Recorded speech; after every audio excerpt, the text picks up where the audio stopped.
Assalamualaikum warahmatullahi wabarakatuh. Selamat sore kawan-kawan semua, para praktisi di bidang pelayaran, galangan kapal, serta pihak-pihak yang terkait yang berkaitan dengan kapal. Hadir kembali bersama saya Saifuddin Tahir di dalam channel Sinau Kapal. Kita pasti pernah mendengar yang namanya sea trial atau pengujian kapal di laut, sea trial setelah kapal melaksanakan pengedokan. Kawan-kawanku semua, salah satu item di dalam sea trial adalah menguji respon kapal terhadap perintah untuk kemudi, ya. Ada responnya. Respon kapal. Kapal itu diperintahkan misalnya cikar kanan 5 derajat. Berapa responnya kapal itu? Cikar kiri 10 derajat. Berapa lama respon kapal tersebut? Nah, kali ini saya akan berbagi perihal respon kapal terhadap perintah, ya. Sebenarnya respon kapal itu kemudi. Perintah respon kemudi terhadap arah kapal. Respon kapal ini bagaimana?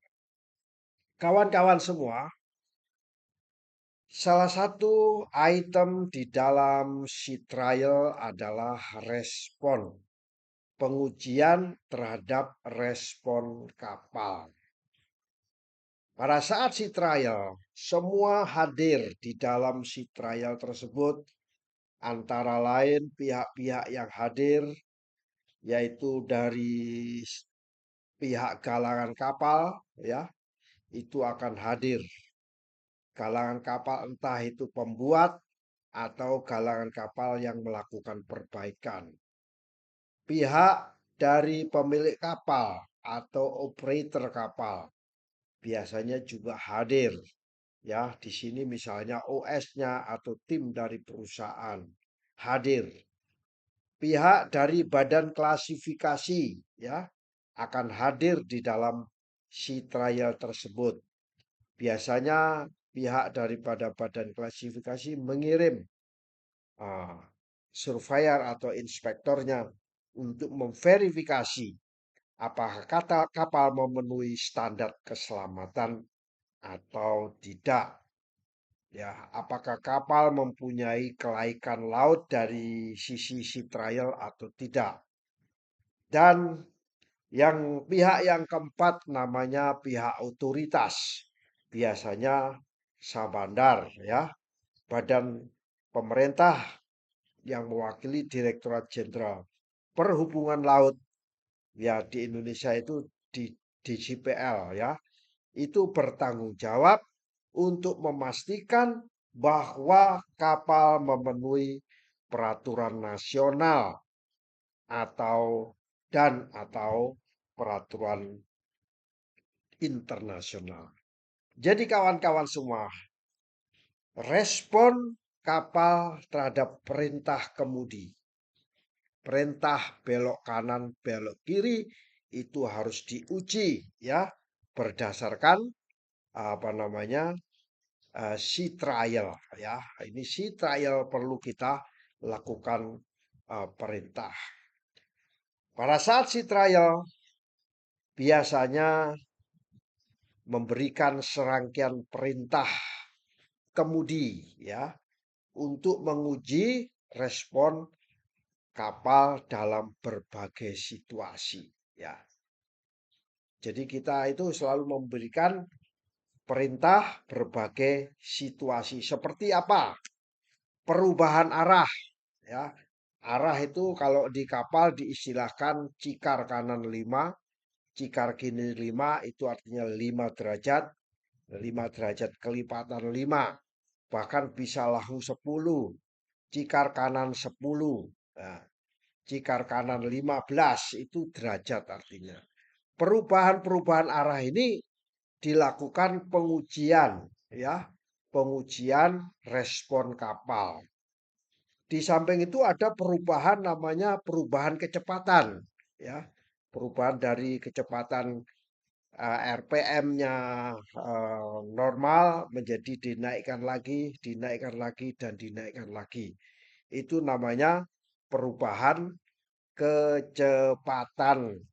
Kalau kecepatan kapal pasti berbanding lurus dengan RPM daripada engine. Dan bagaimana manuver olah gerak kapal dalam keadaan darurat, ya. Dalam keadaan darurat, ya.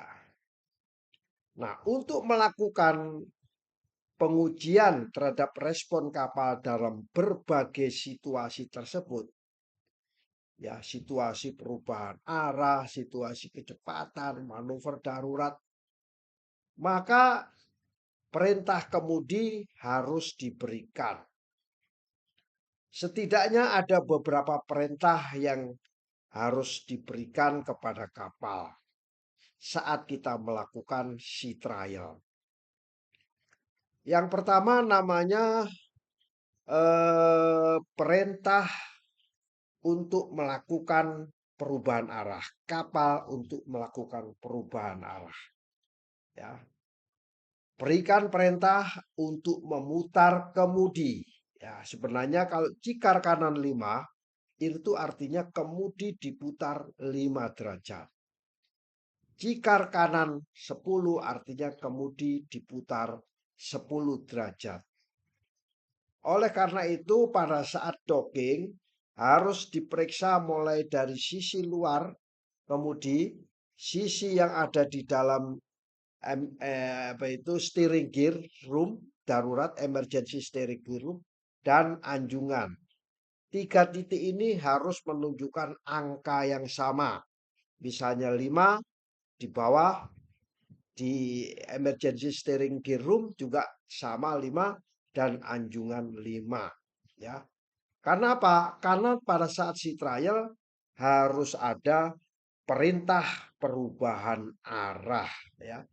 Arah 5, 10, 15, 20 kanan, ya. Dan biasanya dilakukan pada kecepatan tertentu, ya. Kecepatan tertentu misalnya normal 90% RPM. Kita putar 90% RPM, 75%, 80, 90, ya. 100% RPM kecepatannya. Belok kanannya berapa, ya? Belok cikar kanan 5, perubahan 5, 5, 5, ya. Kiri, kiri, kiri, ya. Kiri 5, kiri 5, kiri 5 dengan berbagai kecepatan, ya, berbagai kecepatan. Itu namanya perintah, ya. Perintah daripada perubahan arah. Yang kedua apa perintahnya? Perintahnya namanya perintah perlambatan. Artinya menurun, kecepatannya menurun, ya. Berikan perintah perlambatan. Namanya perintah perlambatan. Deselerasi. Bukan akselerasi tapi deselerasi. Yaitu perlambatan kecepatan kapal secara bertahap menggunakan sistem propulsi. Apa itu? Mesin induk, gearbox, poros sampai ke propeller. Jadi propeller diputar di arah perlambatan, ya, secara pelan-pelan dengan perlambatan secara bertahap namanya. Lakukan perlambatan secara bertahap. Itu namanya perintah perlambatan. Pantau waktu yang dibutuhkan untuk mencapai kecepatan yang ditargetkan. Misalnya dari kecepatan 100% RPM, terus sampai dengan kira-kira 90 atau 75% RPM, waktu yang dibutuhkan itu berapa, ya? Waktu yang dibutuhkan. Dan respon sistem propulsi terhadap perintah tersebut. Jadi kita itu sebenarnya melihat fenomena-fenomena perubahan di dalam sea trial itu. Nah, kawan-kawanku semua, ada perintah yang ketiga terhadap kemudi ini, yaitu namanya akselerasi, ya, akselerasi. Akselerasi ini adalah diberikan perintah kepada kapal untuk meningkatkan kecepatan, ya, diberikan perintah oleh Marine Inspector untuk melakukan kecepatan, tentunya tidak bisa kecepatan langsung masuk dengan RPM tinggi, enggak, tapi bertahap namanya. Ya, bertahap. Apakah boleh langsung? Boleh, cuman itu berbahaya ya. Atau disebut dengan istilah kalau langsung namanya full throttle ya. Full throttle. Full throttle itu diberikan kecepatan full langsung. Boleh-boleh saja kalau ingin menguji kemampuan reliability daripada mesin kapal. Evaluasi terhadap mesin, evaluasilah terhadap mesin kapal, sistem propulsi terhadap perintah ini dengan full speed, ya, termasuk kecepatan respon dari nol kemudian menjadi full itu responnya kayak apa? Kemampuan untuk mencapai kecepatan maksimum yang diinginkan, waktunya bagaimana? Itu namanya full speed dengan full throttle, ya, kecepatan langsung. Itu namanya perintah akselerasi. Dan perintah yang sebenarnya paling menyenangkan yaitu manuver darurat. Perintah manuver darurat. Apa perintah manuver darurat? Yaitu simulasikan situasi darurat. Katakan ada kapal yang ada di depan dan kita memberikan perintah cikar kiri, ya. Memberikan cikar kiri untuk melakukan manuver seperti belok kiri tajam, belok kanan tajam, ya. Penghentian mendadak itu namanya perintah manuver darurat, ya. Mendadak tajam itu namanya perintah darurat. Amati bagaimana kapal bisa merespon perintah darurat ini dengan cepat atau tidak, serta efektivitas daripada manuver tersebut. Kita harus perintahkan. Itu salah satu kaidah-kaidah naval architect dalam menguji kombinasi daripada itu semua. Dan yang paling penting lagi yaitu kita lakukan uji kombinasi, ya. Uji kombinasi itu apa? Mengkombinasikan perintah piransa di atas, menguji respon kapal dalam skenario-skenario yang lebih kompleks. Seperti apa? Seperti perubahan arah kapal, ya, perubahan arah kapal dengan kecepatan yang tinggi dan kecepatan yang sedang serta rendah. Manuver kombinasi ini antara perlambatan dan percepatan, perubahan arah dan perlambatan. Semua item yang satu yang misalnya tadi terkait dengan manuver darurat, kemudian perintah akselerasi, perintah perlambatan, dan perintah perubahan arah ini kita kombinasikan di dalam sea trial untuk mengetahui respon darurat, ya. Dan yang paling penting lagi di samping respon darurat, kita harus memantau lingkungan laut. Selama pengujian, pastikan bahwa kita memantau kondisi lingkungan sekitar, seperti arus yang ada di bawah laut, angin bagaimana, keadaan cuaca, dan lain-lain. Pastikan selama pengujian ini tindakan dilakukan dengan memperhatikan faktor-faktor keselamatan kapal dan kru kapal. Dan yang lebih penting lagi terakhir yaitu catat semua hasilnya, ya. Catat semua yang kita perintahkan tadi, kita catat hasilnya terkait dengan performa kapal. Jadi, perintah respon, bagaimana performanya. Buat catatan tentang semua hasil pengujian, termasuk waktu yang dibutuhkan untuk menyelesaikan setiap perintah. Perintah, perintah, perintah. Berapa lamanya, berapa lamanya, berapa lamanya. Respon kapal terhadap kemudi kapal dan sistem propulsi. Ya, respon di sini artinya bagaimana kemudi melakukan respon kiri kanan, bagaimana respon kecepatan propeller. Ya, ada propeller, ada kemudi, ya. Ada propeller, ada kemudi. Ini semua yang diperintahkan untuk kemudi percepatan atau perlambatan. Apa itu, sorry, propeller percepatan atau perlambatan. Kemudi cikar kiri atau cikar kanan.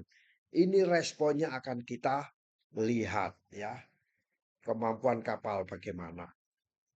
Nah, setelah selesai, tentunya ada satu tugas lagi yang perlu kita perhatikan, yaitu hasilnya harus kita diskusikan dengan tim yang ada di kapal dan tim yang ada di manajemen. Diskusikan hasilnya, pengujian dengan tim tersebut dan manajemen, bicarakan bila memang ada temuan-temuan, potensi-potensi apa yang harus dilakukan, perbaikan-perbaikan. Apa yang perlu ditingkatkan yang untuk kapal tersebut, serta langkah-langkah untuk meningkatkan kemampuan respon kapal dalam operasi sehari-hari. Kawan-kawanku, dengan memberikan serangkaian perintah-perintah tersebut terhadap kemudi, terhadap propeller, ya, sistem propulsi yang beragam, mengamati responnya, maka kita dapat melakukan pengujian yang secara komprehensif.